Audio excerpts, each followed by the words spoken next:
வணக்கம். உள்ளது உள்ளபடியை வழங்குவதற்காக ஹேமா ராகேஷ். தமிழகத்தில் சுனாமி தாக்குதலால் மிகப்பெரிய பேரழிவை சந்தித்த கடலூர் மாவட்டம் கடந்த 2011ஆம் ஆண்டு ஒரு மிகப்பெரிய அதற்கடுத்ததாக ஒரு பேரழிவை சந்தித்தது. தானே புயல் காரணமாக கடலூர் மாவட்டத்தில் இருக்கக்கூடிய விவசாயிகள், பொதுமக்கள், மீனவர்கள் என அனைத்து தரப்பினரும் இந்த தானே புயல் காரணமாக பல்வேறு கட்ட சேதங்களை சந்தித்தனர். அதேபோல அவர்களுடைய வாழ்வாதாரம் என்பது அன்றைய கட்ட சூழ்நிலையில் ஒரு மிகப்பெரிய பாதிப்பை சந்தித்திருந்தது. மேலும் இந்த கடலூர் மாவட்டத்தில் தானே புயல் காரணமாக 4 லட்சத்திற்கும் அதிகமான வீடுகள் சேதமடைந்தன. கிட்டத்தட்ட 48 கிராமங்களில் இருக்கக்கூடிய மீன்பிடி தொழிலாளர்கள், அவர்களுடைய மீன்பிடி உபகரணங்கள், படகுகள் மற்றும் பல்வேறு சாதனங்கள் சேதமடைந்தன. கடலூர் மாவட்டத்தின் ஒரு மிகப்பெரிய ஒரு விவசாயமாக கருதப்படுவது முந்திரி தொழில். அதில் கிட்டத்தட்ட 80% அளவிற்கு முந்திரி மரங்கள் வேரோடு சாய்ந்துவிட்டன. அதுவும் 100 ஆண்டுகள், 150 ஆண்டுகள் பழமை வாய்ந்த மரங்கள் என்பது இதில் குறிப்பிடத்தக்கது. அதேபோல பலா மரங்கள் மற்றும் இந்த நெல் பயிரிடக்கூடிய சிறு சிறு தானியங்கள் பயிரிடக்கூடிய பல்வேறு கட்ட விவசாயிகளும் ஒரு மிகப்பெரிய பேரழிவை சந்தித்தது. இதற்காக பல்வேறு கட்டமாக நிவாரண நிதிகள் ஒதுக்கப்பட்டாலும் இன்று வரை அந்த நிவாரண நிதி அந்த மக்களுக்கு போதுமானதாக இல்லை. மறுசீரமைப்பு பணிகள் பல்வேறு கட்டமாக அறிவிக்கப்பட்டாலும் அந்த மறுசீரமைப்பு பணிகளும் 10% அளவிற்கு தான் மிகவும் மெதுவாக நடைபெற்றுக் கொண்டிருக்கிறது. மீதமுள்ள 90% பணிகள் அப்படியே கிடப்பில் போடப்பட்டிருக்கின்றன. தானே புயலால் மிகப்பெரிய பாதிப்புக்கு உள்ளாகி இருக்கின்ற இந்த கடலூர் மக்கள் இன்று சந்தித்திருக்கக்கூடிய நிலை என்ன? அவர்களுடைய வாழ்வாதாரம் அந்த புயலுக்கு பிறகு எப்படி மேம்பட்டிருக்கிறது? இல்லை அதே நிலையில் இருக்கிறதா? தற்பொழுது கடலூர் மாவட்டத்தின் நிலை என்ன என்பது பற்றி இன்றைய உள்ளது உள்ளபடி நிகழ்ச்சியில் பார்க்க இருக்கிறோம். அதற்கு முன்பாக இந்த தானே கோர தாண்டவம் என்ன மாதிரியான அதிர்வலைகளை கடலூர் மாவட்டத்தில் ஏற்படுத்தி இருக்கிறது என்பது பற்றிய ஒரு செய்தி தொகுப்பை பார்க்கலாம்.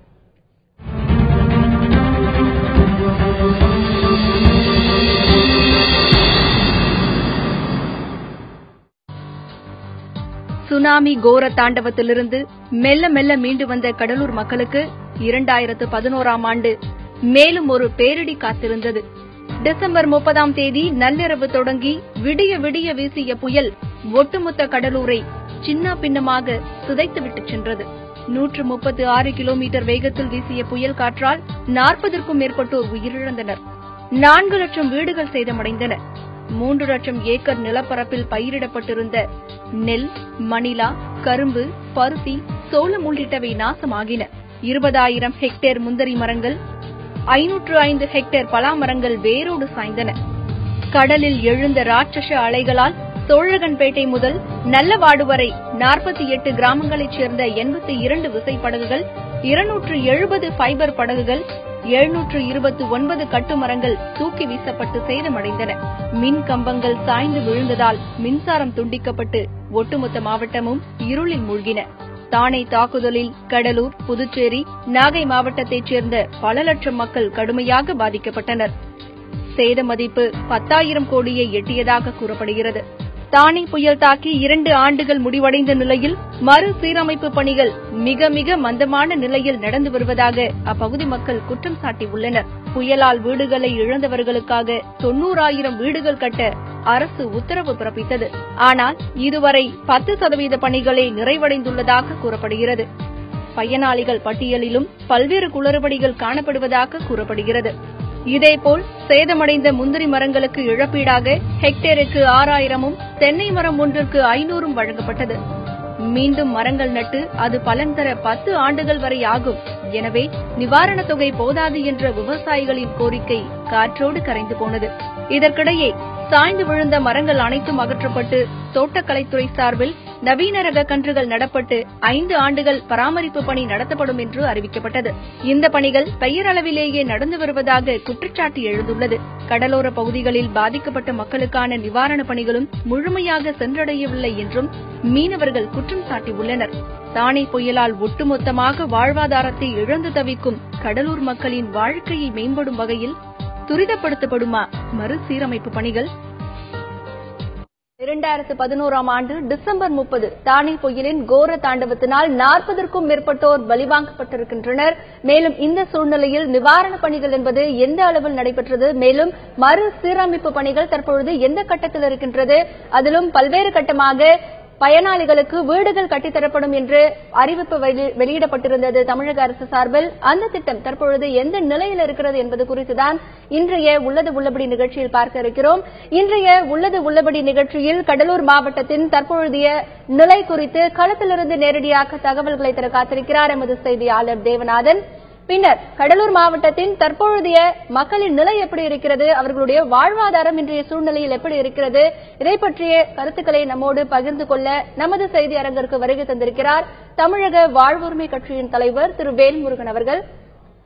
தற்பொழுது களத்தில் இருக்கும் எமது செய்தியாளர் தேவநாதனிடம் பேசலாம். தேவநாதன், 2011ஆம் ஆண்டு தானே புயல் காரணமாக பல்வேறு சேதங்களை கடலூர் மாவட்டம் சந்தித்தது.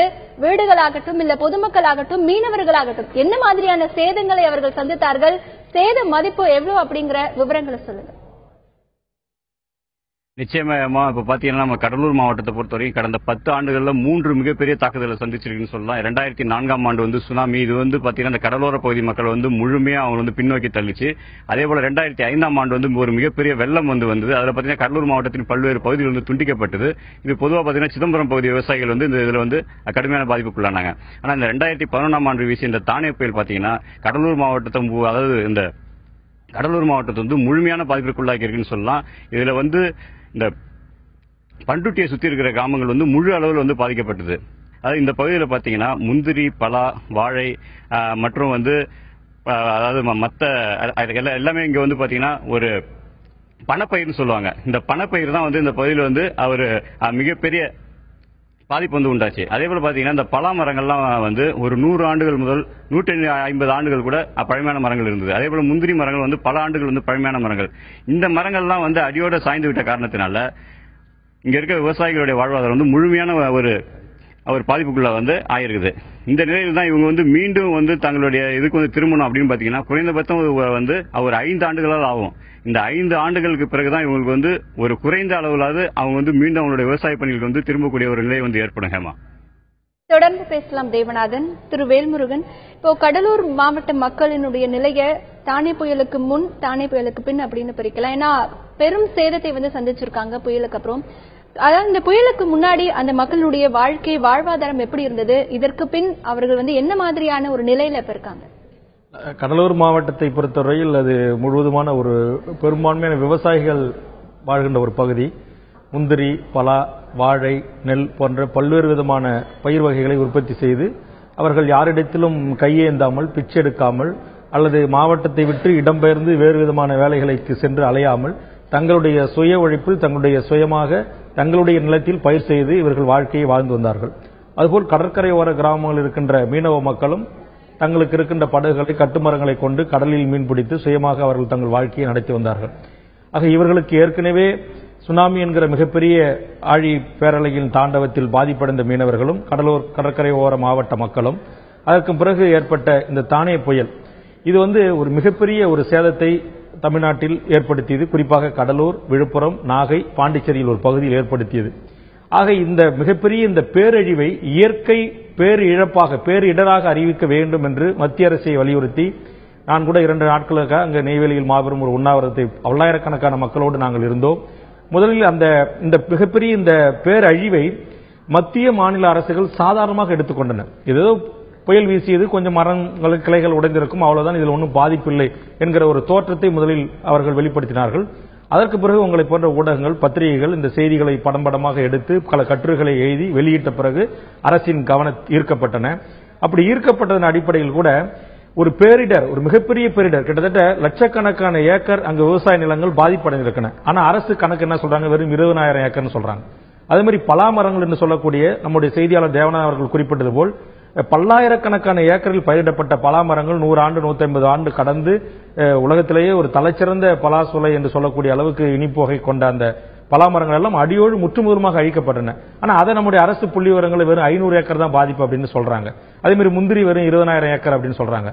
ஆனா அதெல்லாம் உண்மை இல்லை. அது பல லட்சக்கணக்கான ஏக்கர் விளைநிலங்கள், கொள்ளு, மணிலா, இந்த மொசக்கொட்டான், இது போன்ற பயிர் வகைகள், பைத்தம்பயிர், உளுந்து, இது போன்ற பல வகையான பயிர்கள் எல்லாம் பல லட்சக்கணக்கிலே அங்க சேதத்துக்குள்ளாக்கின. ஆக இவற்றையெல்லாம் மதிப்பெடுத்து கணக்கெடுத்து குறைந்தபட்சம் ஒரு 10,000 கோடி ரூபாயாவது மத்திய மாநில அரசுகள் எங்களுக்கு நிதி உதவி கொடுத்து எங்கள் மக்களை சொந்த காலில் கடந்த காலங்களில் எப்படி அவர்கள் சொந்தமாக வாழ்ந்தார்களோ, சுய சம்பாதித்துடன் சுய உழைப்பின் மூலமாக வாழ்ந்தார்களோ அந்த வாழ்க்கையை எங்களுக்கு மீட்டுத் தருவதற்கான முயற்சிகளை மத்திய மாநில அரசுகள் எடுக்க வேண்டும் என்று பல போராட்டங்களை மக்கள் அங்கு நடத்தினார்கள். நானும் நடத்தினேன். ஆனால் அதற்கு ஒரு நிவாரணமாக என்ன எங்களுக்கு கிடைக்கப்பட்டது என்று சொன்னால், 10,000 கோடிகளை இழந்து தவிக்கிற விவசாய மக்களாகிய எங்களுக்கு, கடலூர் மாவட்டத்தினுடைய அந்த தானே புயலால் பாதிப்படைந்த மக்களுக்கு அரசு அறிவித்தது, அதுவும் தமிழக அரசு தன்னுடைய சொந்த நிதியிலிருந்து அறிவித்த வெறும் 500 கோடி ரூபாய் தான். தொடர்ந்து பேசலாம் திரு வேல்முருகன். களத்தில் இருக்கும் எமது செய்தியாளர் தேவநாதனிடம் பேசலாம். தேவநாதன், இந்த தானே புயல் காரணமாக பாதிக்கப்பட்ட கடலூர் மக்களுக்கு என்னென்ன நிவாரண உதவிகள் தமிழக அரசின் சார்பாக வழங்கப்பட்டது? அந்த நிவாரண உதவிகள் சரியாக பொதுமக்களுக்கு போய் சென்றடைந்ததா? நிச்சயமா. அதாவது பாத்தீங்கன்னா, அதாவது இந்த சாதாரண பயிர்கள், அதாவது நெல், கரும்பு போன்ற பயிர்கள் எல்லாம் வந்து அவங்களுக்கு ஒரு பாதிப்பு அப்படின்னு பாத்தீங்கன்னா அடுத்த வருஷமே அந்த விவசாயிகள் வந்து அந்த நிவாரணத்தை கொண்டு அவங்க வந்து மீண்டு வந்துடலாம். ஆனா இந்த முந்திரி, பலா, தென்னை போன்ற மரங்கள்லாம் ஆண்டாண்டு காலமா இருக்கிற மரங்கள். இந்த மரங்கள் வந்து ஒரு பாதிப்புக்குள்ளாகும் போது பாத்தீங்கன்னா அவங்களுக்கு வந்து உடனடியா நிவாரணம் வழங்கப்பட்டாலும் கூட அந்த நிவாரணத்தின் மூலமா அவங்க வந்து அடுத்தடுத்த வந்து அவங்களுடைய வாழ்க்கை நிலைக்கு வந்து செல்ல முடியாத ஒரு நிலை வந்து இருக்குது. இந்த நிலையில் தான் இங்க இருக்க முந்திரி விவசாயிகளுக்கு பாத்தீங்கன்னா அந்த முந்திரி மரங்கள் வந்து முழுமையாக அகற்றினால் அது வந்து ஒரு ஹெக்டருக்கு வந்து 25,000 ரூபாய் வந்து பணம் கொடுத்தாங்க. அதே போல பாத்தீங்கன்னா அது வந்து பகுதியா வந்து மரம் வந்து அவங்களுக்கு வந்து ஒரு குறிப்பிட்ட தொகை வந்து கொடுத்தாங்க. அதே போல வந்து அந்த முந்திரி விவசாயிகள் வந்து ஒரு 3 பேர் 4 பேரா சேர்ந்து ஒரு 20 ஏக்கர் வச்சிருக்கவங்களுக்கு பாத்தீங்கன்னா ஆழ்துளை கிணறு அமைக்கிறதுக்காக அவங்க வந்து ஒரு உதவி வந்து செஞ்சாங்க. அதே போல இங்க இருக்க விவசாயிகளுக்கு வந்து முந்திரி கன்றுகள் வந்து சுமார் 20 லட்சம் கன்றுகள் வந்து உற்பத்தி செஞ்சு அதை வந்து தோட்டக்கலைத்துறை மூலமா வந்து கொடுத்திருக்காங்க. ஆனா இது வந்து சரியா விவசாயிகளுக்கு வந்து எதுவுமே போய் சேரல அப்படின்றதுதான் இப்பகுதி விவசாயிகளுடைய குற்றச்சாட்டா இருக்குது. ஏமா தொடர்ந்து பேசலாம் தேவநாதன். திரு வேல்முருகன், இப்போ தேவநாதன் சொன்னாரு தமிழக அரசு பல்வேறு கட்டமாக நிவாரண உதவிகளை வழங்கியிருக்கிறது. அது மக்களுக்கு எந்த வகையில் சொல்ல வந்தேன். அதாவது குறைந்தபட்சம் இவருடைய இந்த வழிகளை உணர்ந்து தமிழக அரசு ஒரு 500 கோடி ரூபாய் முதல் கட்டமாக சொந்த நிதியிலிருந்து வழங்கினார்கள். அதற்கு பிறகு கடலூர் மாவட்டத்தில் மட்டும் 90,000 வீடுகள், விழுப்புரம் மாவட்டத்தில் 10,000 வீடுகள் என்று 1 லட்சம் வீடுகளை அறிவித்திருக்கிறார்கள். ஆனால் இந்த நிவாரண தொகை என்பது ஒரு ஹெக்டர் முந்திரிக்கு பாதிப்பு 1 ஏக்கர் அப்படின்னு சொன்னால் குறைந்தபட்சம் ஒரு விவசாயிக்கு 1 லட்சம் ரூபாய் பாதிப்பு. அங்க இருக்கிற நூற்றுக்கணக்கான மரங்கள் அது முற்றுமுழுதுமாக சேதமடைகின்றன. அந்த சேதமடைந்த மரங்களை அப்புறப்படுத்துவதற்கு ஒரு ஏக்கருக்கு செலவு செய்ய வேண்டிய விவசாயிகள் குறைந்தபட்சம் 25,000 ரூபாய் செலவு செய்கிறார்கள்.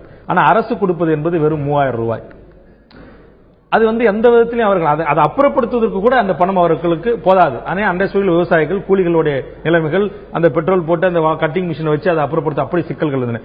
அதே மாதிரி அந்த 90,000 வீடுகள் இன்றைக்கு கட்டப்பட்டிருக்கிறது. தமிழ்நாடு அரசாங்கம் பசுமை வீடுகள் என்கிற ஒரு திட்டத்தை கட்டுகிறார்கள். அதற்கு அதுக்கான தொகை ஒரு வீட்டை கட்டுவதற்கு 2 லட்சம் ரூபாய் வரை தருகிறார்கள். 1,80,000 30,000 கூடுதலாகவும் 2,10,000 வரை அதற்கு நிதி தருகிறார்கள்.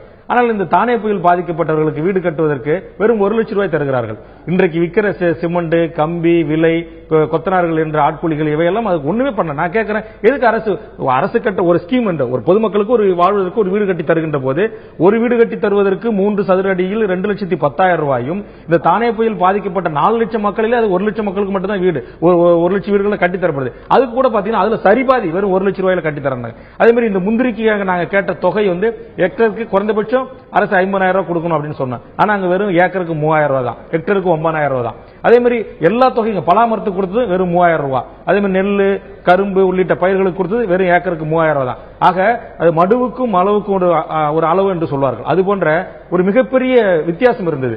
என்னை பொறுத்தவரையில் நான் இதுல என்ன சொல்ல வரேன், மத்திய அரசை முழுவதுமாக நான் குற்றச்சாட்ட விரும்புகிறேன். காரணம், ஒரு 3 மாவட்டங்கள் முற்றுமுதலுமாக துண்டிக்கப்பட்டு மின் இணைப்பு பெறுவதற்கு 2 மாதங்கள் காத்திருக்கக்கூடிய ஒரு அவலம், ஒட்டுமொத்த அரசு இயந்திரம் முடுக்கிவிட்டாலும் கூட முடியாத ஒரு சூழல், ஒரு மிகப்பெரிய இயற்கை பேரிடர் நடந்திருக்கிறது. ஆக இந்த இயற்கை பேரிடரை நிவாரணம் செய்வதற்கு, நிவர்த்தி செய்வதற்கு, அதிலிருந்து அந்த மக்களை மீட்டுவதற்கு, திரும்பவும் அவர்கள் சொந்த காலில் நின்று தங்கள் விவசாய வாழ்வாதாரத்தை பாதுகாத்துக் கொள்வதற்கான எந்தவித உதவியும் மத்திய அரசு இதுவரையிலும் செய்யவில்லை. தொடர்ந்து பேசலாம் திரு வேல்முருகன். தானே புயலால் பாதிக்கப்பட்ட கடலூர் மாவட்டத்தின் மக்கள் தங்களுடைய வாழ்வாதாரத்தை இழந்திருக்கின்றனர்.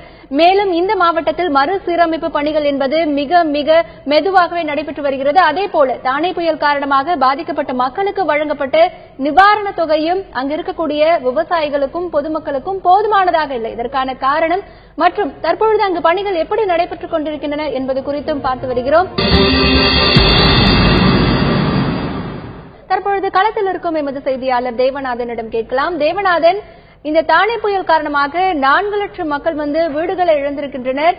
இப்போ அங்க இருக்கக்கூடிய மக்களுக்கு எத்தனை வீடுகள் கட்டி கொடுக்கப்பட்டது, அந்த வீடுகளின் இன்றைய நிலை என்ன, அதெல்லாம் சரியான முறையில் பயனாளிகளுக்கு போய் சேர்ந்திருக்கிறதா? நிச்சயமா, அதாவது பாத்தீங்கன்னா இந்த கடலூர் மாவட்டத்திலையும் விழுப்புரம் மாவட்டத்திலையும் சேர்த்து மொத்தம் 1 லட்சம் வீடுகள், இந்த தானே வீடுகள் கட்டுறதுக்கான உத்தரவு வழங்கப்பட்டது. அதுல கடலூர் மாவட்டத்தில் 90,000 வீடுகள் கட்டுமான பணிகள் தற்போது துவங்கிடுச்சு. இந்த 90,000 வீடுகளும் கட்டுமான பணிகள் துவங்கி இருந்தாலும் இதுவரையில பாத்தீங்கன்னா சுமார் ஒரு 10,000 வீடுகள் மட்டும்தான் பயனாளிகள்கிட்ட வழங்கப்பட்டிருக்கு. அதாவது இந்த வீடு கட்டுறதுல பாத்தீங்கன்னா பல்வேறு பிரச்சனைகள் இருக்கிறதா இங்க இருக்கிறவங்க தெரிவிக்கிறாங்க. இது குறித்து இப்ப நம்ம இருக்கிறது பத்திரக்கோட்டை அப்படின்ற கிராமத்தில் இருக்கோம். இங்க இருக்கிற ஒரு பயனாளி, அதாவது இவர் என்ன சொல்றாரு அப்படின்றது இப்ப பார்ப்போம். இந்த தானே வீடு கட்டுறதுக்கான இது வழங்கியிருந்தாங்க. உங்க கிராமத்துல எவ்வளவு வீடுகள் கட்டிருக்காங்க, எவ்வளவு வீடுகள் கட்டப்பட்டிருக்கு, அதுல உள்ள பிரச்சனைகள் என்ன? வணக்கம். கடலூர் மாவட்டம் பண்ருட்டி தாலுகா சிலம்பலாம்பேட்டை பஞ்சாயத்து பத்திரக்கோட்டை கிராமத்திலிருந்து பேசுறேன். எங்க சிலம்பலாம்பேட்டை பஞ்சாயத்துக்கு 800 வீடு ஒதுக்குனாங்க. அதுல இப்ப 200 வீடு கட்டி முடிக்காமலே இருக்கு. ஆரம்பிச்சதே 200 வீடு தான். அதுக்கு ஒரு வீட்டுக்கு அதனுடைய அளவு 11 அடி நீளம், 18 அடி அகலம், 2 சதுரம் வீடு. அதுக்கு 150 கிலோ கம்பி, 60 மூட்டை சிமெண்ட். இது மணல், இது ரெண்டையும் கொடுத்துட்றாங்க. மணல் யார் கொடுக்கறது? மணல் இல்லாம வீட்டு வேலை அப்படியே நிக்குது. இவங்க கொடுக்குற 1 லட்சம் வச்சுக்கிட்டு 2 சதுரம் வீடு எப்படி கட்ட முடியும்? ஆனா இது கரெக்டா இது கட்டி முடிக்க 2.5 லட்சம் ஆகுன்றது அவங்களுக்கும் தெரியும். ஆனா அவங்க சட்டம் போட்டு விடுறாங்க. இந்த 1 லட்சம் ரூபாய விவசாயிகிட்ட பாதிக்கப்பட்டவருக்கு கொடுத்திருந்தா அந்த 1 லட்சம் ரூபாய்க்கு அந்த கூரை கொட்டாய் ஏதாவது பிரிச்சு போட்டு மேல ஓடுகீடு போட்டுக்கிட்டு அவங்க ஏதாவது நிம்மதியா இருந்திருப்பாங்க. இப்ப அவங்களுக்கு அந்த வீட்டையும் கொடுத்து கூரையும் காலி பண்ணி வீடு கட்டி முடிக்கப்படாத நிலையில எல்லாம் வெளியில தான் கிடக்குறாங்க பொங்கி தின்னுக்கிட்டு. அதனால அந்த நிதியை 1 லட்சம்ன்றத இன்னும் ஒரு 1.5 லட்சம் கொடுத்திருந்தா கடன் இல்லாம இருப்பாங்க. இந்த நீங்க அந்த 800 வீடையும் கட்டி முடிக்கணும்ன்றது இன்னும் 10 வருஷம் ஆனா கூட கட்டி முடிக்க முடியாது. இங்க இருக்கிற சூழ்நிலை இதுதான். இது அரசு இதை தலையிட்டு அந்த நிதியை கொஞ்சம் அதிகமா கொடுத்தாங்கன்னாக்கா கடன் இல்லாம மக்கள் கொஞ்சம் நிம்மதியா இருப்பாங்க. ஐயா, நன்றி. அதாவது இந்த 1 லட்சம் ரூபாய் தொகையில இந்த வீடுகள் கட்ட முடியாது. அதே நேரத்தில் பாத்தீங்கன்னா கடந்த 3 மாத காலமாக இங்க மணல் இல்லாத ஒரு காரணத்தினால இந்த பணி முழுமையா முடங்கி இருக்குன்னு சொல்றாங்க. ஹேமா, தொடர்ந்து பேசலாம் தேவநாதன். தற்பொழுது கடலூர் மாவட்டத்தில் பல்வேறு கட்ட சேதங்களை இந்த தானே புயல் உருவாக்கி இருக்கிறது. அந்த மக்களினுடைய வாழ்வாதாரம் மிகப்பெரிய அளவில் பாதிக்கப்பட்டிருக்கிறது. தற்பொழுது சிதம்பரம் தொகுதி மார்க்சிஸ்ட் சட்டமன்ற உறுப்பினர் திரு பாலகிருஷ்ணன் நம்மிடையே தொலைபேசி வாயிலாக இருக்கிறார். அவரிடத்தில் கூடுதல் கருத்துக்களை கேட்கலாம். வணக்கம் திரு பாலகிருஷ்ணன். தானே புயல் காரணமாக கடலூர் மாவட்டம் பல்வேறு பாதிப்புகளை சந்தித்தது. இந்த நிவாரண பணிகள் தமிழக அரசின் மூலம் அறிவிக்கப்பட்டது. இந்த நிவாரண தொகைகள் அனைத்துமே மக்களுக்கு சரியான முறையில் போய் சேர்ந்திருக்கிறதா? அதாவது தானே புயல் ஒரு கடுமையான பாதிப்பை இந்த மாவட்டத்துல உருவாக்குச்சுங்கிறது உண்மைங்க. அந்த நேரத்துல தமிழக முதலமைச்சருடைய உத்தரவின் பேர்ல ஏறக்குறைய 15க்கு மேற்பட்ட அமைச்சர்கள் இந்த மாவட்டத்துல தங்கி எவ்வளவு வேகமா அந்த பணிகளை துரிதமா நடத்தி முடிக்கணுமோ அந்த அளவுக்கு துரிதமா நடத்துறதெல்லாம் நம்ம குறைச்சி மதிப்பிட முடியாது. அந்த அளவுக்கு மின்சாரத்தை அந்த அளவுக்கு மின்சாரத்தை உடனே ஒரு 3 மாத காலத்துல மின்சாரத்தை எல்லாம் பழைய நிலைமைக்கு கொண்டு வந்ததுங்கிறதுலாம் சாதாரணமான விஷயம் இல்லைங்க. அந்த அளவுக்கு நம்முடைய முதலமைச்சருடைய உத்தரவுல அமைச்சர்கள் நேரடியா அதிகாரிகள் முழுமையாக இறங்கி அது பூரா முழுமையா செஞ்சாங்க.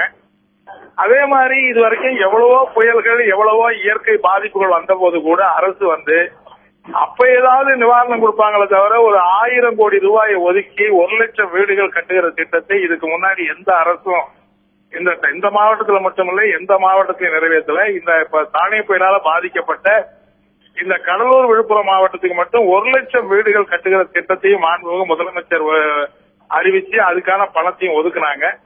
ஆனா நிலைமை என்னன்னா கட்டுமான பொருட்களுடைய விலை உயர்ந்து போயிருக்கனால அந்த 1 லட்சம் ரூபாயில அந்த வீடுகள் கட்டுறதுல கொஞ்சம் சிரமம் என்பது ஏற்பட்டிருக்குங்கிறது உண்மை. அதே மாதிரி இப்ப மணல் பற்றாக்குறையினால வீடுகள் கட்டுகிற பணி என்பது நிறுத்தியிருக்காங்கிறது உண்மை. அதனாலதான் நம்ம அரசாங்கத்தை என்ன கேட்டிருக்கோம்னா வேறு பல திட்டங்கள் பசுமை வீடு திட்டத்துக்கு மற்றதுக்கெல்லாம் நீங்க ஒரு குறிப்பிட்ட அளவு தொகை உயர்த்தி இருக்கிற மாதிரி தானே புயலுக்கு நீங்க வீட்டை உயர்த்தி தர வேண்டும் என்று நம்ம வற்புறுத்தி கேட்டிருக்கிறோம். அதே மாதிரி ஊராட்சியில மட்டும்தான் இந்த திட்டம் செயல்படும் மாற்றி பேரூராட்சிகளுக்கும் நகராட்சிகளுக்கும் இதை விரிவுபடுத்த வேண்டும் என்று கேட்டிருக்கிறோம்.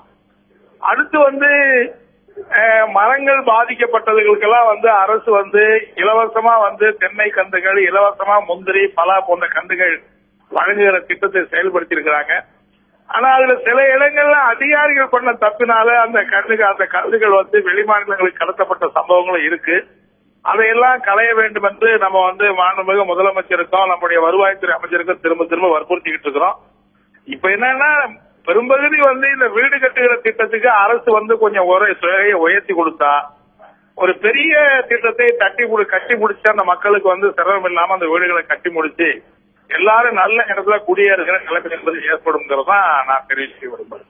உங்களுடைய கருத்தை பதிவு செய்ததற்கு நன்றி திரு பாலகிருஷ்ணன். கடலூரில் களத்தில் இருக்கும் எமது செய்தியாளர் தேவநாதனிடம் பேசலாம். தேவநாதன், அங்க இருக்கக்கூடிய மக்கள் கிட்ட கேளுங்க, இந்த புயல் கோர தாண்டவத்திற்கு பிறகு வழங்கப்பட்ட நிவாரண தொகைகள் எல்லாமே அவங்க போதுமானதாக இருக்கிறதா?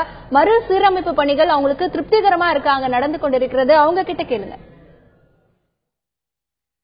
நிச்சயமா இப்ப நம்ம பக்கத்துல இப்ப பத்திரக்கோட்டையை சேர்ந்த முந்திரி விவசாயத்துல ஈடுபட்டிருக்க ராஜேந்திரன் இருக்காரு. அவர்கிட்ட இந்த முந்திரி விவசாயத்துல தற்போது உள்ள பிரச்சனைகள் என்ன, அவங்களுடைய மறுசீரமைப்பு எப்படி இருக்குன்றத பத்தி இப்ப கேட்கலாம்.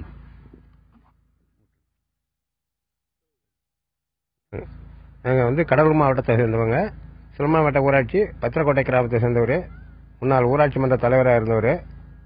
எங்க பகுதியில் அதுவும் கடலூர் மாவட்டத்திலேயே பண்ருட்டி வட்டம் தான் முந்திரி தோப்பு அதிகம் உள்ள இடம். அந்த முந்திரி தோப்பு இல்லாம இந்த தானே புயல் காரணமாக பூரா சாய்ந்து வேரோடு சாய்ந்து எங்களுக்கு ஆதாரமாக இருந்தது எல்லாம் வீணாகிவிட்டது. மேலும் அது ஆதாரத்தின் காரணமாக அது ஆதரவு இருந்த காரணத்தால் தான் நாங்கள் எங்களுடைய பிள்ளைகளையும் நாங்கள் பள்ளியோடயத்தில் படிப்பதற்கு கடன் வாங்கி நிறைய செலவு செய்தோம். அதனை இன்று அந்த பிள்ளைகளையும் படிக்க முடியவில்லை, கடன்காரர்களிடம் கடத்தையும் கொடுக்க முடியாத அவதிப்பட்டு இருக்கின்றோம். இதை இந்த மாவட்டத்தை பேரிடி மாவட்டமாக மாற்றுவதற்கு அரசு உதவி புரிந்தால் எங்களுக்கு வாழ்வாதாரம் நல்லா இருக்கும் என்பதை முடித்துக் கொள்கிறேன். இங்க இப்ப முந்திரி விவசாயத்திற்கு கொடுத்த இந்த நஷ்டஈடு இதெல்லாம் உங்களுக்கு எப்ப எந்த அளவுல கிடைச்சிருக்கு, அது உங்களுக்கு போதுமானதா இருக்கா அப்படின்னு? 2 வருஷமாக இந்த முந்திரி பாதிக்கப்பட்டு 2 வருஷமா ஆகுது. இதுல இந்த முந்திரி ஃபுல்லா வேரோட சாய்ஞ்சி எல்லா பாதிப்பும் அடைஞ்சிட்டோம். ஆனா இப்ப பாக்குறதுக்கு மத்திய அரசாங்கத்திலிருந்து குழு அமைச்சாங்க.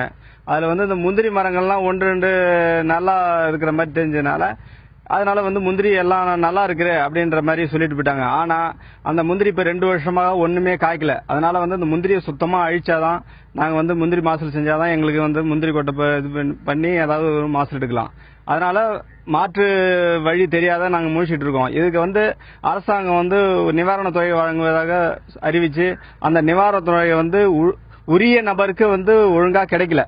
இது பண்ருட்டி தோட்டக்கலை அதிகாரிகள் உதவி இயக்குனர் வேல்விழி மற்றும் அதாவது இந்த முந்திரியுடைய கன்றுகள் வழங்கி அதை ஒரு 5 ஆண்டுக்கு பராமரிக்கிறதுக்கு தோட்டக்கல்ல திட்டம் போட்டாங்க.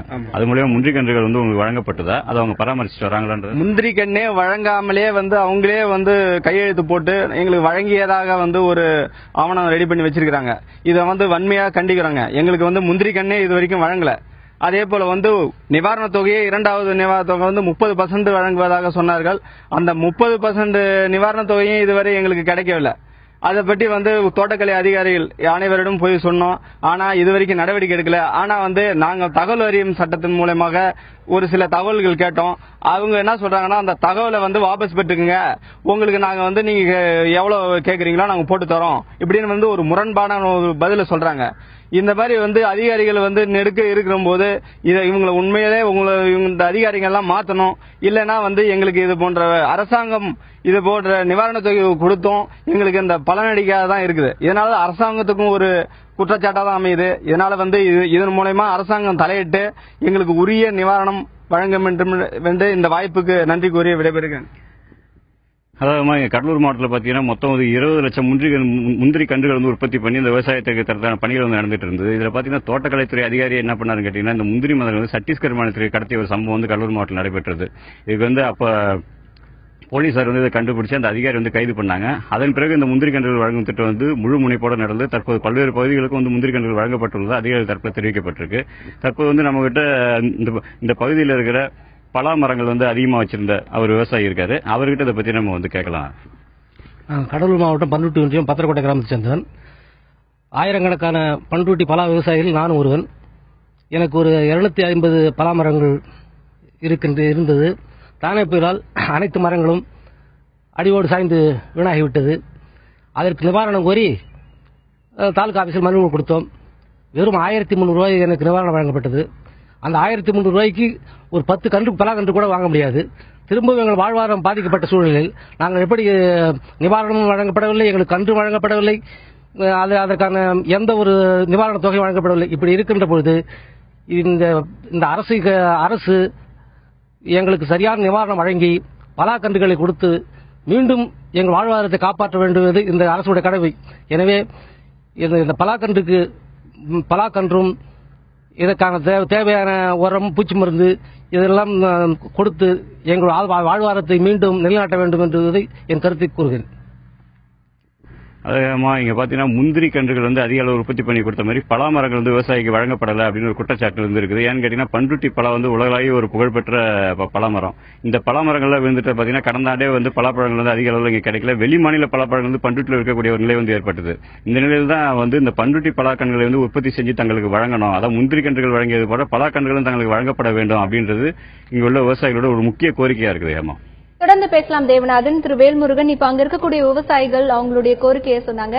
இப்ப அந்த புயலினால பல்வேறு ஹெக்டேர் நிலங்கள்ல வந்து முந்திரி மரங்கள் வேரோடு சாஞ்சிருச்சு, பலாமரங்களும் வேரோடு சாஞ்சிருச்சு. அதை அகற்றி மேலும் அந்த செலவையெல்லாம் அரசு ஏற்று அங்கே புதிய கன்றுகள் நட்டு அதை 5 வருடம் பராமரிக்கப்படும் அப்படின்னு ஒரு அறிவிப்பு வெளியிட்டிருந்தாங்க. இப்ப அதற்கான பணிகள் எந்த நிலையில இருக்கு? அந்த அறிவிப்பு வந்து நல்ல அறிவிப்பு தான், ஆனா அது நடைமுறைப்படுத்தப்பட்டதா என்பதை நாம் பார்க்க வேண்டும். அதை நடைமுறைப்படுத்த முயற்சியில் ஈடுபட்ட போது பல லட்சக்கணக்கான முந்திரி கன்றுகள் நெய்வேலி, விருத்தாச்சலம், பண்ருட்டி போன்ற பல்வேறு பகுதிகளிலிருந்து லாரியாக ஒரிசா, சத்தீஸ்கர் போன்ற மாநிலங்களுக்கு கடத்தப்பட்டு அதை அதிகாரிகள், சில காவல்துறை அதிகாரிகள் கண்டுபிடிக்கப்பட்டு வழக்கு பதிவு செய்யப்பட்டுள்ளது. அதே போன்று இந்த உபகரணங்கள், அந்த கட்டிங் மிஷின் என்று சொல்லக்கூடியது வாடகைக்கும் அல்லது இலவசமாக தந்தது, அதே மாதிரி இந்த போர்வெல் அமைப்பது, அப்படி இந்த மம்முட்டி, கடப்பாறை போன்ற ஸ்ப்ரேயர் போன்ற பல்வேறு விதமான உபகரணங்கள் வழங்கப்பட்டதெல்லாம் மிகப்பெரிய ஊழல்கள், முறைகேடுகள் அங்கு நடந்திருக்கின்றன.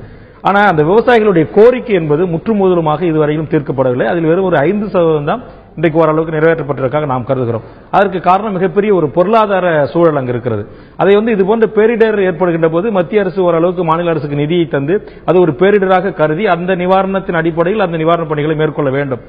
அப்படி செய்யாமல் ஏதோ ஒரு மாவட்டத்தில் புயல் அடித்தது, அதிலிருந்து சில மரங்கள், சில வீடுகள் விழுந்து விட்டது, அதை நிவாரணம் செய்கிறோம் என்கிற அடிப்படையில் தான் அங்கு நிவாரண பணிகள் இருந்ததை தவிர அங்கு ஏற்பட்ட பாதிப்புக்கும் நடைபெறுகின்ற நிவாரணத்துக்கும் எந்தவித சம்பந்தம் இல்லை. என்னை பொறுத்தவரையில் அங்கு ஒரு மாபெரும் பேரிடர் ஏற்பட்டிருக்கிறது. அந்த பேரிடரை போக்குவதற்கு அரசு போர்க்கால அடிப்படையில் நடவடிக்கை மேற்கொள்ள வேண்டும். மத்திய அரசு அதுக்கு நிதி தர வேண்டும். முதலாவதாக இந்த வீடுகள் கட்டத்தில் இருக்கிற பாரபட்சம் மாற்றப்பட வேண்டும். அங்கு அனைவருக்கும் பசுமை வீடுகள் கட்டுவதில் எப்படி 2 லட்சம் ரூபாய் தருகிறார்களோ அதேபோல் இந்த தானே புயல் வீட்டுக்கும் 2 லட்சம் ரூபாய் தந்து அந்த வீடுகளை கட்டினால்தான் மீதம் இருக்கிற இந்த 90,000க்கும் மேற்பட்ட வீடுகள் முழுவதுமாக கட்டி முடிக்கப்படும், பயனாளிகள் ஒப்படைக்கப்படும். அங்கு ஒரு பயனாளர் விவசாயி குறிப்பிட்டது போல கூரை வீடு, குடிசை வீடு, இந்த பணத்தை அவங்க நேரடியாக கொடுத்திருந்தா கூட அவங்க கரும்பு ஓலை போட்டு இல்ல தென்னங்கீற்றை வச்சு ஓலை பண்ணி அந்த குடும்பத்தில் வாழ வாய்ப்பு இருக்கும். ஆனா இப்ப என்ன செஞ்சாங்க, அரசாங்கம் வீடு கொடுத்திருந்தாங்களே அவங்க அந்த 1.5 2 சதுரத்தை நோண்டிட்டு அப்படியே அடிக்கோல் பட்டு ஒரு 4 செவரு குட்டிச்சோறு என்று சொல்வார்கள் அப்படி கட்டப்பட்டு தார்பாயை போட்டுக்கிட்டு அப்படிதான் அவங்க படுத்து கிடக்குறாங்க மக்கள். ஏன்னா முழுசா கட்ட முடியல. இன்னைக்கு கம்பி விலை, மணல் விலை, ஒரு மணல் ஒரு லோடு இன்னைக்கு 40,000 ரூபான்றாங்க. கம்பி விலை எங்கேயோ போயிட்டு இருக்கு. ஆக இவ்வளவு விலை இருக்கும்போது அவங்க எப்படி முழுசா கட்டி முடிக்க முடியும்? ஆக இந்த அரசு அறிவித்த திட்டம் நல்ல திட்டம். 1 லட்சம் மக்களுக்கு வீடு கிடைக்க வேண்டியது வரவேற்கக்கூடியது. ஆனா அதற்கான அரசு நிதியும் அதற்கான போதுமான தளவாட பொருட்களையும் அரசு வழங்க முன்வர வேண்டும். ஒன்று, வீடு பிரச்சனையில். 2வது, மீனவர்களுடைய பாதிப்பு. இந்த படகுகளுக்கு 5,000 10,000 கொடுத்திருக்காங்க, அது போதாது. அதற்கு உரிய ஒரு தொகையை அரசு வழங்கணும். அது இதுவரைக்கும் வழங்கல. அதே மாதிரி அவர் பலாப்பழ விவசாயி சொல்வது போல பலாமரங்கள் 100 ஆண்டு 150 ஆண்டுகள். ஒரு பலாமரம் அப்போதைக்கு 50,000 1 லட்சம் ரூபாய் விலை போகும். ஆனா அந்த பலாமரத்துக்கு அரசு கொடுத்தது வெறும் 1,500 ரூபாய். 500 ரூபாய் தான் ஒரு மரத்துக்கு. ஆக ஒரு மரத்துக்கு 500 ரூபாய், எங்க 50,000 மரம் 500 ரூபாய்க்கு அரசு கொடுக்குறாங்க. அது இந்த மரம் உடைஞ்சு அந்த மண்ணோடு மண்ணா விவசாய நிலத்தில் கலக்கும் போது அதை அப்புறப்படுத்துவதற்கு ஒரு நாள் ஒரு கூலி நபர் நம்ம அழைக்கும் என்று சொன்னால் அவருக்கு அங்க சம்பளம் 750 ரூபாய், 2 வேளை சாப்பாடு. ஒரு மரத்தை அப்புறப்படுத்தி வெட்டி கொண்டு போய் அப்புறப்படுத்துவது குறைந்தபட்சம் 10 ஆட்கள் வேண்டும். ஆக 10 கூலிக்கு நான் 7,500 ரூபாய், அவருக்கு 10 நாளுக்கு 2 வேளை உணவுக்கு. ஆக விவசாயிகள் மேலும் மேலும் துன்பப்பட்டு துயரப்பட்டுக் கொண்டு இப்ப எங்கள் மாவட்டத்திலிருந்து பல இளைஞர்கள், நானே நூற்றுக்கணக்கான இளைஞர்களுக்கு சென்னையில உங்களை போன்ற பெரிய நிறுவனங்களுக்கு இரவு காவலர் பணிகளுக்கும் ஓட்டுநர் பணிகளுக்கும் தானியங்கி ஆட்டோ ஓட்டுவதற்கும் ஷேர் ஆட்டோ ஓட்டுவதற்கும் அந்த வாய்ப்புகளை நாங்கள் பெற்றுக் கொடுக்கிறோம். கர்நாடகா, கேரளா, ஆந்திரா போன்ற பல்வேறு மாநிலங்களுக்கு கூலிகளாக பிழைக்க போய் கொண்டிருக்கிறார்கள். ஆக இன்றைக்கு இன்னும் ஒரு பெரிய கோரிக்கை வைத்தார்கள் ஒட்டுமொத்த விவசாய மக்களும். அதாவது எங்கள் பிள்ளை செல்வங்களை முந்திரி வாழை இந்த மாதிரியான பணப்பயிர்களை நம்பிதான் நாங்க படிக்க வச்சிருந்தோம். அதுக்கான தனியார் பள்ளிகள், அரசு பள்ளிகள் அந்த கல்வி கட்டணத்தினாச்சும் குறைந்தபட்சம் இந்த தானே புயலால் பாதிக்கப்பட்ட மாவட்டத்தினுடைய நலனை கருதி, விவசாய மக்களுடைய வாழ்வாதாரத்தை கருதி அதை ரத்து பண்ணுங்க அப்படின்னு கோரிக்கை வச்சிருக்காங்க. அது கூட பல்லாயிரக்கணக்கான மாணவர்கள் என்னுடைய தலைமையில் உண்ணாவிரதம் இருந்து கோரிக்கை வச்சோம். இதுவரை அது நிவாரணம் செய்யப்படவில்லை. அந்த மாணவர்கள் தங்களுடைய படிப்பை பாதியில் விடக்கூடிய அவலம் அந்த மண்ணிலே தொடர்ந்து இருக்கிறது. ஆக இவற்றுக்கெல்லாம் ஒரு நல்ல தீர்வு வேண்டும் என்று சொன்னால் இந்த திட்டத்தை மறு ஆய்வு சீர் செய்து கொண்டு நிச்சயமாக மாண்புமிகு முதலமைச்சர் அவர்கள் நேரடியாக களத்தில் இறங்கி இது ஒரு பேரிடராக கருதி இந்த ஊழல் நடப்பாத வண்ணம், அரசு அதிகாரிகளுடைய அந்த தவறுகள் நடக்காத வண்ணம் இந்த திட்டங்கள் மக்களிடத்தில் போய் சேர்வதற்கான நடவடிக்கை மேற்கொண்டால் நிச்சயம் அது பயனுள்ளதாக இருக்கும். எங்கள் மாவட்ட மக்களுடைய இடர்பெயர்வும் தடுக்கப்படும் என்பதை இந்த நேரத்தில் நான் பதிவு செய்ய விரும்புகிறேன். தொடர்ந்து பேசாம் திரு வேல்முருகன். தற்பொழுது காட்டு மன்னார் கோவில் தொகுதியின் முன்னாள் சட்டமன்ற உறுப்பினர் திரு ரவிக்குமார் தொலைபேசி வாயிலாக நம்மிடத்தில் இருக்கலாம். அவரிடத்தில் கூடுதல் கருத்துக்களை கேட்கலாம். வணக்கம் திரு ரவிக்குமார். இந்த தானே புயல் காரணமாக கடலூர் மாவட்டத்தில் மீனவர்களும் பல்வேறு கட்ட சேதங்களை சந்தித்தனர். அவர்களுக்கான நிவாரண உதவிகள் வழங்கப்பட்டிருக்கதா? என்ன மாதிரியான உதவிகள் அவங்களுக்கு இதுவரை வழங்கப்பட்டிருக்கு? நாம் சில நாட்களுக்கு முன்னால் தான் பார்த்தோம். சுனாமியிலே பாதிக்கப்பட்டவர்கள் ஏறத்தாழ 9 ஆண்டுகள் முடிந்து விட்டன. அவர்களுக்கே இன்னும் முழுமையான நிவாரணம் வழங்கவில்லை. சுனாமி பாதிப்பு ஏற்பட்ட போது இன்றைக்கு முதல்வராக இருக்கிறவர் தான் அன்றைக்கும் முதல்வராக இருந்தார்கள்.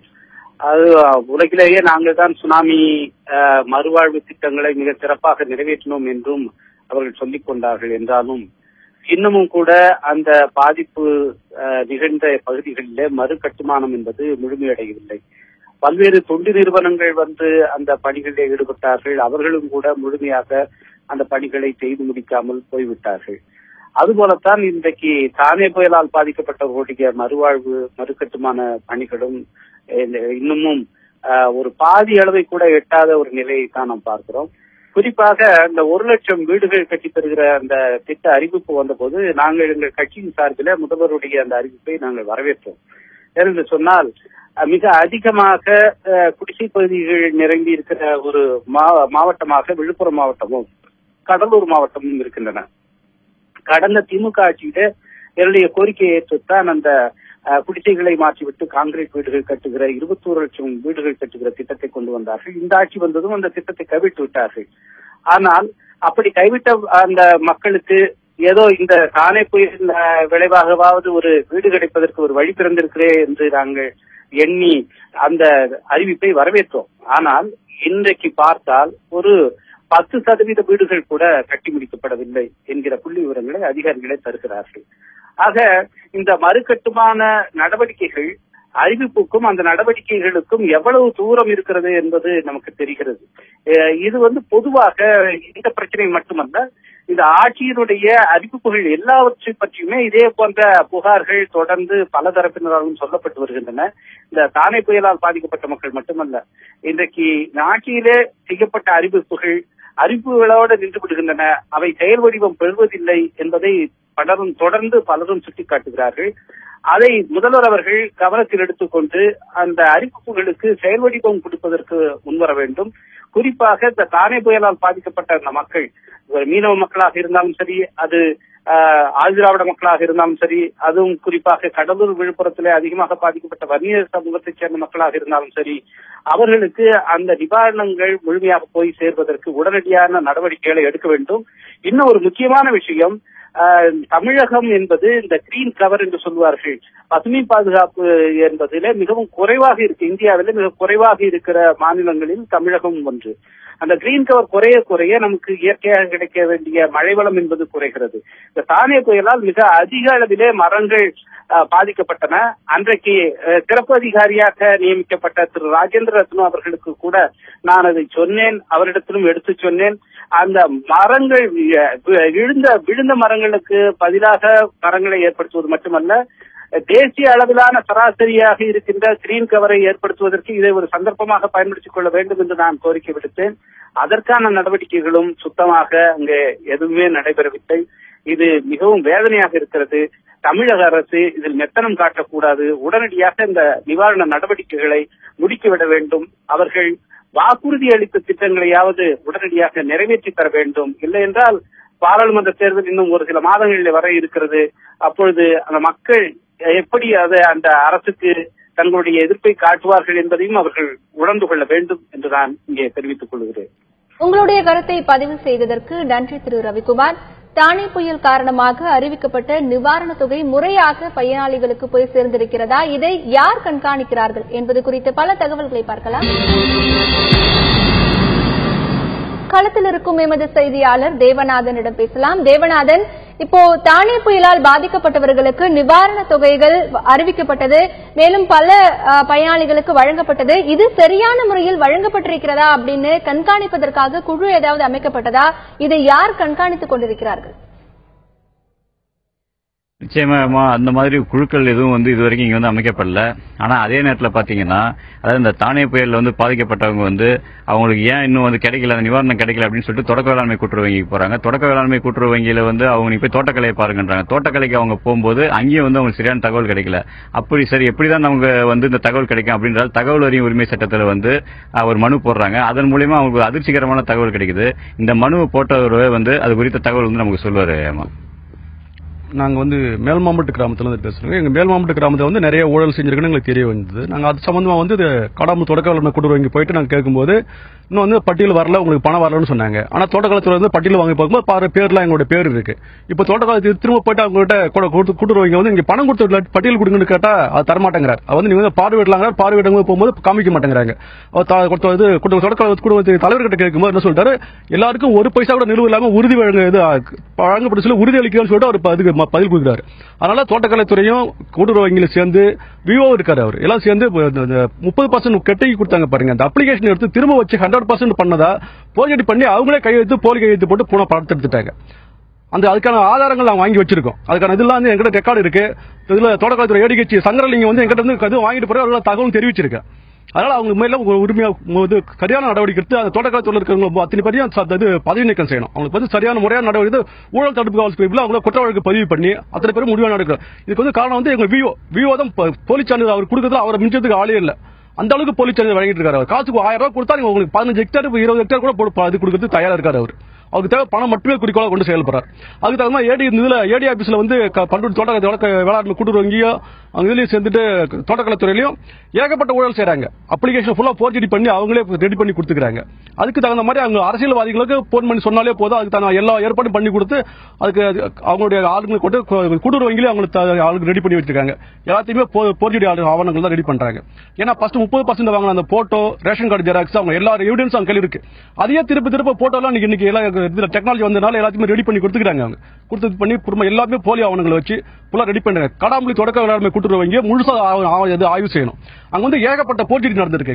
போய் சொல்றாங்கன்னா கேட்கும்போது உங்களுக்கு எல்லாம் பணம் வந்துட்டு இருக்கு, பணம் வந்ததை திருப்பி வச்சு அனுப்பிச்சிட்டு இருக்காங்க, பணம் நீங்க யாரும் வாங்க வரலங்கிறாங்க. ஆனா அந்த அப்ளிகேஷன் அத்தனையுமே போர்ஜரி.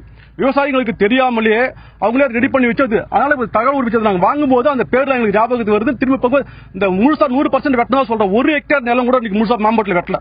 இன்னைக்கு 150 ஹெக்டருக்கு மேல அவங்க மேல வெட்டதா அது நிவாரணம் கொடுத்திருக்காங்க. அதெல்லாம் முறையா ஆய்வு செய்யணும். என் பேர் ஜெகதீசன். தகவல் உரிமை சட்டத்தில் வாங்கும்போது எங்கள் அப்பா பெயருக்கு வந்திருக்கு. போய் கேட்கறதுக்கு கூட்டுறவு சொசைட்டியில் அதெல்லாம் எதுவும் இல்லை அப்படின்னு சொல்கிறாரு. சரி என்னதான் பண்ணலாம்னு பார்க்கும்போது அப்புறம் கலெக்டருக்கு மனு கொடுத்துருக்கோம். ஊழல் தடுப்பு பிரிவு, லோக்கல் ஸ்டேஷனு, டிஎஸ்பி, எஸ்பி. அதாவது இந்த தானேவால் பாதிக்கப்பட்ட விவசாயிகள் கூட்டுறவு கடன்கள் தள்ளுபடி செய்யப்படல அப்படின்றது மிகப்பெரிய குற்றச்சாட்டா இருக்குது. ஏன்னா மிகப்பெரிய பேரிழப்பு ஏற்பட்ட இந்த ஒரு மாவட்டத்தில் கூட்டுறவு கடன்களை விவசாயிகளுக்கு தள்ளுபடி செய்யணும் அப்படின்றது ஒரு முக்கியமான கோரிக்கையை விவசாயிகள் வைக்கிறாங்க. தொடர்ந்து பேசலாம் தேவநாதன், தொடர்ந்து பேசலாம். திரு வேல்முருகன், இப்ப அங்க இருக்கக்கூடிய மக்கள் சொன்னாங்க, இப்ப அந்த நிவாரண தொகை வாங்குவதற்காகவே பல்வேறு கட்ட போராட்டங்களை அவங்க சந்திச்சிருக்காங்க. இப்ப அதிகாரிகள் தான் என்ன சொல்றாங்க இதை பத்தி? அது அதிகாரிகள் ஒரு பொத்தாம்புதுவான ஒரு பதில தான் சொல்றாங்களே தவிர, அதான் அவரு நம்ம செய்தியாளர் சொன்னது போது தோட்டக்கலைத்துறை போய் பாருங்கன்னா வேளாண்மை துறையை போய் பாருங்க, வேளாண்மை துறையை போனா வட்டார வளர்ச்சி அலுவலர்கிட்ட போயிட்டு வாங்கணும், வட்டார வளர்ச்சி அலுவலர்கிட்ட போனா நீங்க கிராம நிர்வாக அலுவலர், வருவாய் ஆய்வாளர், வட்டாட்சியர்கிட்ட சான்று வாங்கிட்டு வாங்கன்றாங்க. அவங்க கிட்ட போட்டா இல்ல இந்த நிவாரணத்தை கணக்கெடுத்து புள்ளி விவரங்களை எங்களுக்கு யாராரு கொடுக்கணும்ன்றதுக்காக அந்த வட்டார அளவுல ஊராட்சி அளவுல ஒரு குழு நியமனம். திரு வேல்முருகன் சார், குறுக்கிடுவதற்கு மன்னிக்கணும். இப்ப அந்த தொகுதி எம்பி நம்ம தொலைபேசி வாயிலாக இருக்கிறார், அவரிடத்தில் கேட்கலாம். தற்பொழுது கடலூர் மாவட்டத்தின் எம்பி திரு KS அழகிரி நம்முடைய தொலைபேசி வாயிலாக இருக்கிறார், அவரிடத்தில் கேட்கலாம். வணக்கம் திரு அழகிரி. இந்த தானே புயல் காரணமாக பல்வேறு கட்ட சேதங்களை கடலூர் மாவட்டம் சந்தித்தது. இதற்கு மத்திய அரசு நிவாரண தொகை ஏதாவது அறிவித்திருக்கிறதா? இப்போ அங்கிருந்து அரசு அதிகாரிகள் வந்து எல்லாமே பார்வையிட்டாங்க. அவர்கள் வந்து என்ன அறிக்கை வந்து சொல்லியிருக்காங்க, இதை பற்றி உங்களுடைய கருத்து சொல்லுங்க. தானே புயல் பாதித்த மறுநாளே இந்தியாவினுடைய உள்துறை அமைச்சர் சிதம்பரம் அவர்கள் வருகை புரிந்து பண்ருட்டி, காணாமுளியர் பகுதிகளில் சென்று பார்வையிட்டார்கள். அதன் பிறகு உடனடியாக மத்திய அரசு 500 கோடி ரூபாய் முதற்கட்டமாகவும், அதன் பிறகு ஒரு 400 கோடி ரூபாய், மொத்தம் 900 கோடி ரூபாய் தானே புயலுக்காக வழங்கி இருக்கிறார்கள். அது வந்து மாநில அரசினுடைய நிர்வாகத்தின் மூலமாக அவைகள் நடைமுறைப்படுத்தப்படுகின்றன. அது அல்லாமல் தமிழகத்தில் இருக்கிற, குறிப்பாக அந்த மாவட்டத்தில் இருக்கிற பொது உடைமை வங்கிகள் மூலமாக பாதிக்கப்பட்ட ஒவ்வொரு ஏக்கர் நிலத்திற்கும் 41,000 ரூபாய் கடன் தொகை பரிந்துரை செய்யப்பட்டு, அந்த தொகை இப்பொழுது விவசாயிகளுக்கு வருகிற வாரத்தில் கொடுப்பதற்காக நிதியமைச்சர் சிதம்பரம் அவர்கள் பண்ருட்டிக்கு வருகை தர இருக்கிறார்கள். இதன் மூலமாக ஏறக்குறைய 400 கோடி ரூபாய் கடன் தொகையாக அந்த பகுதி விவசாயிகளுக்கு கிடைக்க இருக்கிறது. அது வந்து ஒரு டேர்ம் லோன் என்று சொல்லக்கூடிய வகையில் வழங்குகிறார்கள். முற்றிலுமாக பாதிக்கப்பட்ட விளை நிலங்களில் முந்திரியை பயிரிடுவதற்கும், அதன் பிறகு ஒவ்வொரு ஆண்டும் அதற்கு உரமிடுவதற்கும், மருந்தடிப்பதற்கும் என்று அந்த தொகை பிரித்து வழங்கப்பட இருக்கிறது. எனவே விவசாயிகளுக்கு கிடைக்கக்கூடிய நேரடியாக கிடைக்கக்கூடிய மிகப்பெரிய உதவியாக இது இருக்கும் என்று நான் கருதுகிறேன். உங்களுடைய கருத்தை பதிவு செய்ததற்கு நன்றி திரு கே எஸ் அழகிரி. திரு வேல்முருகன், இப்போ திரு கே எஸ் அழகிரி சொன்னாரு, மத்திய அரசு சார்பாக முதல் கட்டமாக 500 கோடியும், இரண்டாவது கட்டமாக 400 கோடியும் நிதி ஒதுக்கப்பட்டிருக்கிறது. அதே போல விவசாயிகளுக்கு கடன் வழங்கவும் ஏற்பாடு செய்யப்பட்டிருக்கிறது அப்படின்னு சொல்றாங்க. இப்போ இந்த விஷயத்துல உடனடியாக எடுக்கப்பட வேண்டிய நடவடிக்கைகள் என்ன? இல்ல, அதாவது நிதியமைச்சர் வந்தாரு, பண்ருட்டி காடாம்புளியர் வழியா நெய்வேலி கெஸ்ட் ஹவுஸ் வந்துட்டு திரும்ப நேரடியாக சென்னைக்கு வந்துட்டாரு. எந்த மக்களையும், பாதிக்கப்பட்ட மக்களை கிராமத்துல போய் நேரடியா பார்த்து அவங்களுக்கு என்ன பிரச்சனைகள், இவ்வளவு சேதம் ஏற்பட்டிருக்குதா, இவ்வளவு பெரிய பேரிடர் ஏற்பட்டிருக்கா என்பதெல்லாம் குறித்து மத்திய அரசுக்கு அவர் மூலமாக அறிக்கை சென்றதாகவும் தெரியவில்லை. இந்த நிதி சொல்வது என்பது மாநில அரசுக்கு ஆண்டுதோறும் மத்திய அரசு கொடுக்கின்ற அந்த வரவின் அடிப்படையில் கொடுக்கப்பட்ட நிதியை தவிர, இந்த தானே புயலுடைய மறுவாழ்வுக்கென்று மத்திய அரசு நாங்கள் இவ்வளவு கோடியை ஒதுக்குறோம், தமிழ்நாடு அரசு கேட்டு இங்கிருந்து கொடுத்தனுப்பிய போது அவர்கள் என்ன பதில் அனுப்பினார்கள் என்று சொன்னால், இதற்கு முன்னாடி சுனாமி, இயற்கை பேரிடர்களுக்கு நாங்கள் தந்த நிதியை நீங்கள் முறையாக செலவிட்டு அதற்கான வரவு செலவு கணக்குகளை நீங்கள் மத்திய நிதி அமைச்சுக்கு அனுப்ப காரணத்தினால் இப்போது நாங்கள் நிதி கொடுக்காத நிலையில் இருக்கிறோம் என்று பகிரங்கமாக மத்திய அரசு அறிவித்திருக்கிறது. அந்த அறிவிப்புகள் எல்லாம் செய்திகளில், ஊடகங்களில் வந்திருக்கிறது. ஆனால் இப்போது நாடாளுமன்ற தேர்தல் வருகின்ற காரணத்தினால், திரு அழகிரி அவர்கள் அங்கு நாடாளுமன்ற உறுப்பினராக இருக்கின்ற காரணத்தினால் இவ்வளவு பெரிய பெரும் சேதங்களை ஏற்படுத்தி துன்பம் துயரத்தில் மாட்டிக்கொண்டு சிக்குண்டு தவிக்கின்ற எங்களுக்கு நீங்கள் எம்பியாக இருந்து என்ன செய்வீர்கள் என்ற கேள்வியை மக்கள் எழுப்புவார்கள் என்ற காரணத்தினால் இப்போது ப. சிதம்பரம் அவர்கள் அங்கு 400 கோடி, நான் கேட்கிறது 10,000 கோடி ரூபாய் பாதிப்படைந்த விவசாயிகளுக்கு, 4 லட்சத்துக்கு மேற்பட்ட விவசாயிகள் சேதங்களுக்கு 40,000 ரூபாய் என்பது எதற்கு? 40,000 ரூபாய் என்பது யாருக்கு போய் சேரும்? அழகிரிக்கு தெரிந்தவர்கள், அது காங்கிரஸ் கட்சியில் உறுப்பினராக இருக்கின்றவர்கள், அல்லது ப. சிதம்பரத்திற்கு நெருக்கமான வட்டாரத்தில் உள்ள விவசாயிகளை தேர்வு செய்தவர்கள் அவர்கள் கொடுக்கலாம். நான் கேட்பது என்பது ஒட்டுமொத்த விவசாயிகளுக்கான அரசு, மத்திய அரசு ஒட்டுமொத்த நேஷனல் வங்கிகளில் வாங்கியிருக்கக்கூடிய விவசாயிகளுடைய பிள்ளைச்செல்வங்களுடைய கல்வி கடனை முழுவதுமாக ரத்து செய்ய வேண்டும்.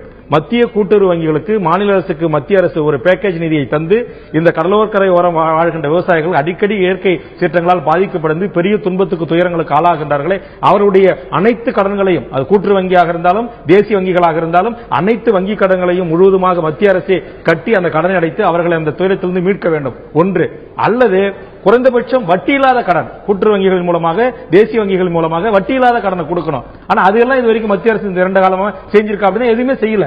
இப்ப வருகின்ற நாடாளுமன்ற தேர்தலை ஒட்டி இந்த அறிவிப்பு வெளியிட்டிருக்கலாம். அது இந்த அறிவிப்பு வெளியிட்ட பிறகு இது இப்போது ஏற்கனவே சொல்கிறார்கள் விவசாயிகள், கன்று மத்திய அரசு, மாநில அரசு முந்திரி கன்று கொடுக்க போனாங்க, அது வெளிமாநிலத்துக்கு போயிருக்குது. அதே மாதிரி அங்க இருக்கிற இதர திட்டங்களில் நடந்த ஊழல்கள், ஒரு மேம்பட்டு என்ற நான் அந்த சட்டமன்ற உறுப்பினராக இருந்தப்ப அப்ப என்ன நடந்தது? அந்த மேல்மாம்பட்டு கிராமத்தில் எந்த பயணீட்டாளர்களுக்கும் எந்த தொகையும் சென்றடையவில்லை, எந்த உபகரணங்களும் செல்லவில்லை. ஆனால் சென்றதாக கணக்கு காட்டப்பட்டிருக்கிறது என்று சொல்ல பல பஞ்சாயத்துகளில் இது போன்ற தவறு நடந்திருக்கிறது. அதிகாரிகள் இது போன்ற மக்களுக்கு கொடுத்தாக இவர்களை உருவாக்கி போலி ரசீதுகளை அச்சடித்து விநியோகம் செய்து அதெல்லாம் என்று கண்டறியப்பட்டிருக்கிறது. ஆக இவற்றை ஒட்டுமொத்த நிரந்தரமான தீர்வு என்பது அனைத்து மக்களுக்கும், இது அடிக்கடி இயற்கை சீற்றம் ஏற்படுகின்ற தமிழ்நாட்டினுடைய கடற்கரையோர மாவட்டங்களில் அனைத்து குடிசை பகுதியும் கான்கிரீட் வீடுகளாக மாற்றப்பட வேண்டும். அனைத்து விதமான கடன்களும் மீனவர்கள் பெற்றிருக்கிற கடன் முதற்கொண்டு அனைத்து வாழ்வாதாரத்தை பாதுகாக்க வேண்டும் என்று சொன்னால், அந்த மக்களுடைய எதிர்கால வாழ்க்கை நலன் பயக்க வேண்டும் என்று சொன்னால், அவர்களுடைய பிள்ளை செல்வங்களுடைய கல்வி கடனை எத்தனையோ குழந்தை செல்வங்கள் தங்களுடைய படிப்புகளை பாதியில் நிறுத்திருக்காங்க. மருத்துவம் படிக்கிற மாணவர்கள் 2 ஆண்டோட வீட்டுக்கு வந்திருக்காங்க, 1ஆம் ஆண்டோட வீட்டுக்கு வந்திருக்காங்க. பொறியியல் படிக்கிற மாணவர்கள், கலை அறிவியல் மாணவர்கள் இந்த மாவட்டத்தில் எனக்கு தெரியும் கடன்களையுமே ரத்து செய்ய முழுவதுமாக கல்வி கடனிலிருந்து விவசாய கடனிலிருந்து அனைத்து கடன்களையும் ரத்து செய்துவிட்டு வட்டி இல்லாத கடனை அந்த மக்களுக்கு, அனைத்து விவசாய குடும்பங்களுக்கும், அரசியல் கட்சி சாயம் இல்லாமல், அரசியல் கட்சி சார்புடையவர்கள் என்று இல்லாமல் அனைத்து பாதிக்கப்பட்ட குடும்பங்களுக்கும் மத்திய மாநில அரசுகள் நிதியுதவி தந்து அந்த மக்களுடைய வாழ்வாதாரத்தை பாதுகாக்க முன்வந்தால் மட்டுமே தான் இந்த தானே புயலிலே பாதிப்படைந்த மக்களுக்கு மறுவாழ்வு கிடைக்கும். இந்த தானே புயல் காரணமாக கடலூர் மாவட்டம் பல சேதங்களை சந்தித்திருக்கிறது. அதற்கான நிவாரண தொகை வழங்கப்பட்டிருந்தாலும் கூட வழங்கப்பட்ட நிவாரண தொகை பல்வேறு விவசாயிகளுக்கு, ஏன் அனைத்து விவசாயிகளுக்கும் அது போதுமானதாக இல்லை. அதே போல மறுசீரமைப்பு பணிகள் அறிவிப்பு அப்படியே அறிவிப்போடு நின்றுவிட்டது. அதற்கான பணிகளும் 10% பணிகள் தான் முடிக்கப்பட்டிருக்கின்றன. 90% பணிகள் மீதம் அப்படியே இருக்கின்றன. அந்த தேர்ந்தெடுக்கப்பட்ட பயனாளிகள் கூட சரியான அளவில் தேர்வு செய்யப்படவில்லை. அங்கே ஊழல் நடைபெற்றிருக்கிறது. அதே போல இந்த ஒரு மக்களின் வாழ்வாதாரத்தை மேம்படுத்த வேண்டும் என்றால் விவசாயிகள் மற்றும் பொதுமக்கள் அனைத்து தரப்பினரும் அவர்கள் வாங்கிய கடன், கல்வி கடன் அல்லது விவசாய கடன், எல்லா கடன்களையும் மத்திய அரசு ரத்து செய்ய வேண்டும். அதே போல அவர்களுக்கு மீண்டும் அவர்களுடைய வாழ்வாதாரத்தை மேம்படுத்த வட்டியில்லா கடனை வழங்க அரசுகள் முன்வர வேண்டும் என்பதே அங்கு திரு வேல்முருகன் மற்றும் அங்கு இருக்கக்கூடிய மக்களின் கருத்தாக இருக்கிறது. மேலும் இந்த மறுசீரமைப்பு பணிகளில் அதிகாரிகள் உடனடியாக கவனம் செலுத்தி இந்த பணிகளை முழுமையாக கண்காணிக்க ஒரு குழுவும் அமைத்து அந்த மக்களினுடைய வாழ்வாதாரத்தை மேம்படுத்த வேண்டும் என்பதே கடலூர் மாவட்ட அனைத்து மக்களின் கோரிக்கையாக இருக்கிறது. இந்த நிகழ்ச்சியில் பங்கேற்ற தமிழக வாழ்வுரிமை கட்சி தலைவர் திரு வேல்முருகன் மற்றும் களத்திலிருந்து பங்கேற்று கூடுதல் தகவல்களை அளித்த எமது செய்தியாளர் தேவநாதன் ஆகியோருக்கு நன்றி. மீண்டும் ஒரு உள்ளது உள்ளபடி நிகழ்ச்சியில் சந்திக்கலாம். வணக்கம்.